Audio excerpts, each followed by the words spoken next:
Hi everyone and welcome at your guitar workshop. I've noticed that a lot of people learn the major pentatonic scale or the minor pentatonic scale from just, like looking up the diagram or the shape and starting from there.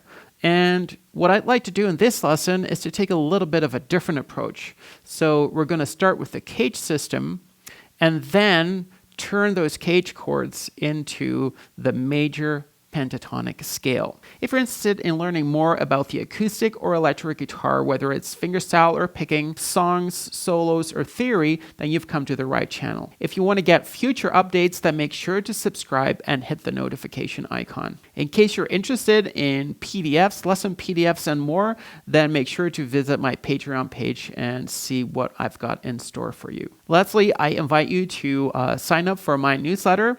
I'm not going to spam you, but it is a really great way to get all of the updates right there in your inbox. We'll do this in A major, right? And if you don't know about the cage system, I have a video on that. I'll put a link in the description, or there will be a notification coming right there, and it'll prompt you to click. In short, cage system is just C, A, G, E, D. Those are the first position chords, but then you turn them into movable chords, basically. So this is A in the A shape, this is A in the G shape, this is A in the E shape, this is A in the D shape, A in the C shape, and then we get A in the A shape again, right? Since we use our scales usually for soloing or playing melodies, those melodies and solos are played over chords. So to me, it's always been very natural to sort of go from the chord and build my scales from that chord instead of just going from the scale and just seeing that pattern. So I want it to make sense within the chord. So what we'll do is we'll look at that bar chord A chord that we got here, right? And the other thing that we need to know is the intervals that make up the major pentatonic scale. So that would be the root, the major second, the major third, the fifth, the major sixth. So those are the 5 notes that make up the major pentatonic scale. The other thing that we need to know is the chord tones that we're playing in that A major chord. So this is your root, fifth, this is your root, this is your major third, this is your fifth, and that is your root. Okay, the other thing that is good to know is to see the G shape right here. Okay, so we got our A shape here, and we got our G shape here. And that would be root, major third, fifth, root, major third. Right? So those two. Okay, so to build this major pentatonic scale, all we have to do is to add the notes that we don't have yet. Now, since the chord that we have is a triad, we only have to add 2 more notes, and then we'll turn that triad into the major pentatonic scale. So to me, that seems pretty efficient. So this is root. So the major second is up a whole step. So that's here.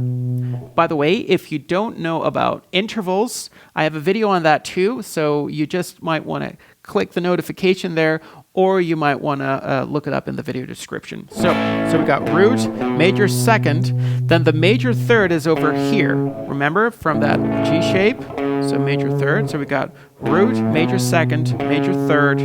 Then our fifth is there because it's part of the chord. Then the major sixth is a whole step above the fifth, or a minor third below the root. Okay? So here's my root.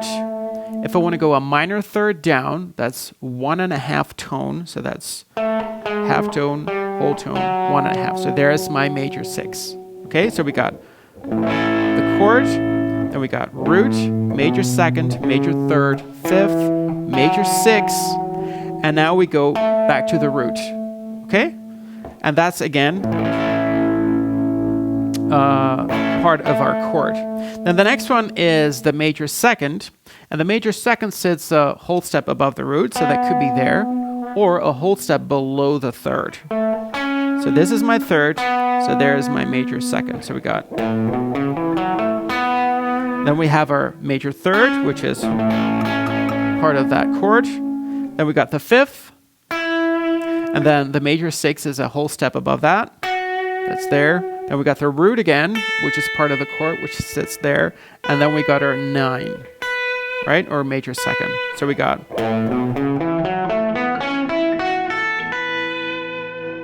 And this is really handy because since I'm seeing chord and scale sort of merged into one, when I'm playing rhythm, I can still add some notes sort of to spice up whatever I'm doing. At the same time, when I'm playing solo, I can really target the notes that make up the chord.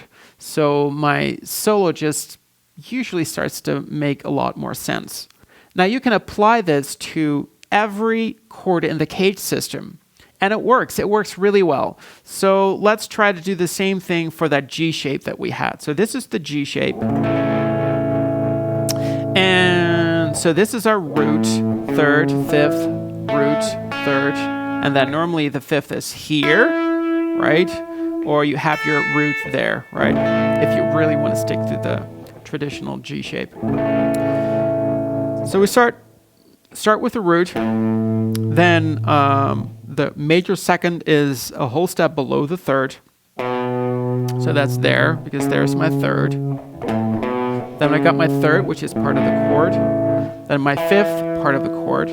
6th is a whole step above that. Then I'm going to the root, which is part of the chord. 9, which is a whole step above the root. Then 3rd, which is part of the chord. Then we got the 5th, which sits a minor 3rd above the 3rd. Yeah, the 5th sits a minor 3rd above the major 3rd. It's a bit tricky, but anyway. So there. And then we got the major 6, which sits a minor 3rd below the root. So this is the root. So it sits there. So we got root, major 2nd, major 3rd, 5th, major 6, root, major 2nd, root, 5th, major 6th, and then your root again. So basically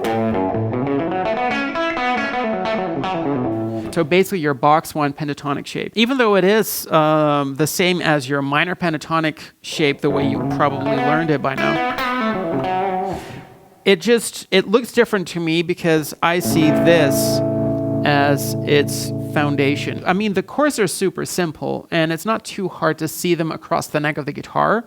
So you're just adding a little bit of information, and all of a sudden you've got this freedom. Whenever I'm playing over a blues or something else, I know the chords that are being played. And when I know that, I see them on my guitar. By seeing them, I'm already seeing more than half of the scale that I want to play over it. That's it for today. If you enjoyed this video, then please give it a thumbs up. If you want to see more of this, then make sure to subscribe to my channel. Also, I'm going to put some playlists in the video description. Those playlists will be about, like John Mayer style playing, or learning about the major pentatonic or minor pentatonic scale, turning your pentatonic scales into the modes, all those kinds of things that are really cool to know. That's it for today. Wishing you a great week, and hope to see you again sometime. Bye.